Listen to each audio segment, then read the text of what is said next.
শিলচরে ছুরিকাঘাতে মৃত্যু ঘটল এক যুবকের। শুক্রবার রাতে এই ঘটনা ঘটে শহরের তারাপুর গুনুময় রোডে। রাহুল বৈষ্ণব নামে এক যুবক সবজি বিক্রেতা বছর 40-এর ইন্দ্র বৈষ্ণবকে ছুরি দিয়ে আক্রমণ করে। ঘটনার পর রাহুল পালিয়ে গেছে। স্থানীয়রা পুলিশ সহযোগে ইন্দ্রকে শিলচর মেডিকেল কলেজ হাসপাতালে নিয়ে যান এবং সেখানে তার মৃত্যু ঘটে। জানা গেছে রাত 8টা নাগাদ গুনুময় রোডে রাহুল ও ইন্দ্রের ঝগড়া হয়। রাহুল এতে ইন্দ্রের পেটে ছুরি দিয়ে আঘাত করে।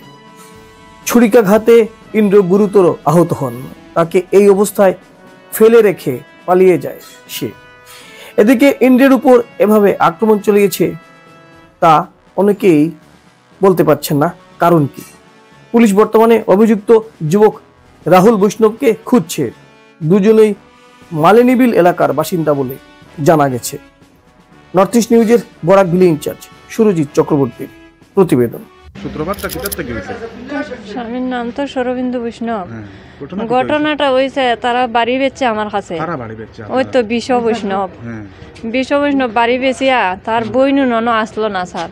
আমি বাড়ি লওয়াতে তাই ওই 2 বই নানিয়া 3 বই নানিয়া অন বসে ওই তো বাড়ি লইছি বিশ্বর কাছ থেকে।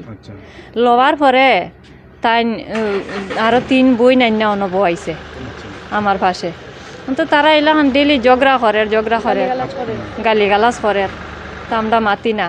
কতদিন দাঁড়ে ফারা পড়শিরে আইন না তারারে কইলাম। তারারে জিখাইলে তারা কয় তারা তোমরা বাদ দিয়া বই থাকো, আমরা তারার লগে পারতাম না। তো তার আমরা আর কিছু করার নাই। হয়তো লাস্ট মুহূর্তে আইলাম তানাত। এর ছাড়া তো আমার আর পথ নাই। আমার তো কোনো আত্মীয় স্বজন নাই। আমার কে দেখবো? আমার জানের চাইয়া আমি আইলাম তানাত।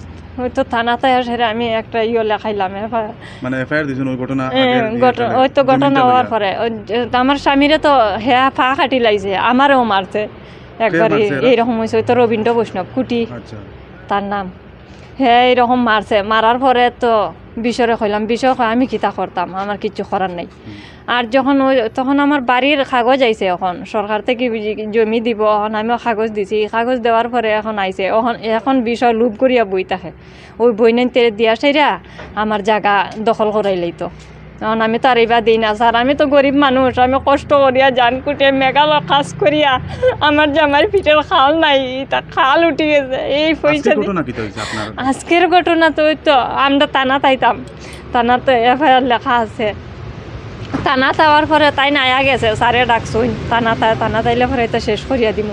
আর তারাই তো শুনছুন বই নাইতে গরব হইয়া। আর এই সুযোগে তারা কয়া দিছে, হয়েছে হে যার ওদিকে ওই তো বিশ্বর বইনফুত একটা বিশ্বর বাড়িতেই তাহে রাহুল বৈষ্ণব আর সমীরণ বৈষ্ণব, রবীন্দ্র বৈষ্ণব। তারা 3 জনে দরিয়া ওই তো আমার স্বামীরে বুকের মধ্যে চাকু ঢুকাই দিছে, টুটোও দিছে। আর যে টুটের এটা বেশি একটা যখন না মানে বুকের এটা, তখন আমার স্বামী মারা হয়ে গেছে। এখন আমি আইনের কাছে এইটুই বিচার চাই, আমার সঠিক বিচার পাইতাম। আমি তার আর ফাঁসি চাই স্যার। আমি আর কিচ্ছু চাই না, আমার আর সঠিক বিচার করিয়ে দিত। আমার আজকে কেউ নাই, আমার যা করে আমার আইনেও করতো। আমার 2 ছেলে আর 1 মেয়ে। মেয়েটার বয়স হয়েছে 3 বছর, আর ছোটো একটা ছেলে আছে 4 বছর, আর বড়টার 13 বছর। জমিটা অরিজিনাল কার কাছে আপনি কিনছিলেন? অরিজিনাল জমি কিনছেন বিশ্বর কাছ থেকে। আর বিশ্ব বৈষ্ণব ওই রবীন্দ্র যে বিশ্ব বৈষ্ণবের বইনের জামাই তারা অন্য আসলো না স্যার। ওই যে অষ্টমী নিবারণ বৈষ্ণব তারা অন্য আসলো না। আর আমি এই জায়গা রাখার পরে তারা এই বিষয় আনিয়া তারারে বয়াইছে অন্য। আর তারারে বোয়ানির পর থেকে আমার সাথে তারা এরকম শত্রুতা আমি করে। আপনার স্বামীর ওই চাকুটা মারছে রাহুল বৈষ্ণবের চাকু মারছে। আর তো সমীরণ বৈষ্ণব আর কুটি বৈষ্ণব নিবারণ বৈষ্ণব তারা দরিয়া রাখছে। আমি এখন থানাতে এফআইআর করছি। আমার তো কেউ নাই, আমার যা করে থানা করতো। আর আমি আইনের কাছে বিচার চাই, সঠিক বিচার আমি পাইতাম।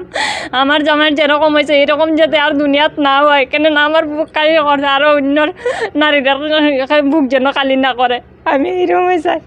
আর আমার সঠিক বিচার আমি আইনের কাছে চাই। আপনার স্বামী পিতা কথা? আমার স্বামী তো সবজির কারবার করতো। এই ছোটো ছোটো বাচ্চা তারে তো আমারও কাজও দিত না, আমার স্বামী আল্লাহ আল্লাহ কাজ করিয়া সংসার চালাইতো। কতদিন আমিও কইতাম সংসার ডাট ফুরি যায় তোমার উপরে, আমিও করি, কইতো না আমি যতদিন বাঁচিয়া আছি তোমার আমি দিতাম না বাইরের কাজও। আমার ছেলে মেয়েটা দেখিয়া রাখো তুমি। আর আমার ছেলেটার মানুষের মতন মানুষ করতাম আমি, খালি সবসময় এই কথা কইতো। আর তারা মধ্যে মধ্যে ওইটা কইতো ছেলে কেমনে মানুষ করস আর তুই কেমনে মানুষ হস, দেখাই দিমু তোর পালা করিয়া। আমার ছেলেরা 2 দিন চাকু দিয়া রাহুল বৈষ্ণবে টাউনে তা দৌড়াইয়া দিছে, তার মুখ থেকেও শুনো না, তারে টাউনে তা দৌড়াই দিচ্ছে। তো এরকম কইলাম মানুষ বিষয়েও কইলাম, বিষয় আমি কিতা করতাম ইতা কয় না। আর যখন কই জায়গা আই গেছে সরকার থেকে তখন বিষয় আয়, যখন আমার মারা তাই তখন বিষয় আয় না। আর যখন কই জায়গা আই গেছে তখন বিষয় আয় সামনে। এই জায়গাটা মানে সরকার থেকে আপনি সরকার থেকে একটা দিছে আমারে, কইছে জায়গা আইব। এইরকম আরও আছে আমার আশেপাশে, আশেপাশের মানুষরাও কয় আমি পাই না কেন না, তারা কয় আমরা ইতা কিতা কইতাম, ইতা কিচ্ছু করার নাই আমরা। ঠিক আছে চান এখন আমি এটুই চাই, আমি আইনের কাছে সঠিক বিচার চাই। না, না, না।